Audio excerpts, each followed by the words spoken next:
بسم الله الرحمن الرحيم. داخلين باب المكتب اهو. مكتب 80 متر، غرفتين، ريسبشن وحمام ومطبخ. ادي ريسبشن اهو، الفرش والتكييفات، وادي غرفة، ودي غرفة تانية ممكن ندخل لها من هنا، وممكن ان احنا نفتح لها من هنا باب، لان دي مكتبة خشب.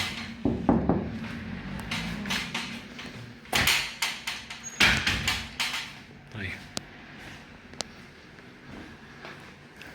ادي ريسبشن اهو.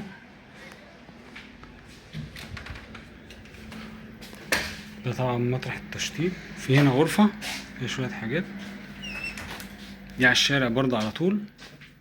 وفي هنا اوفيس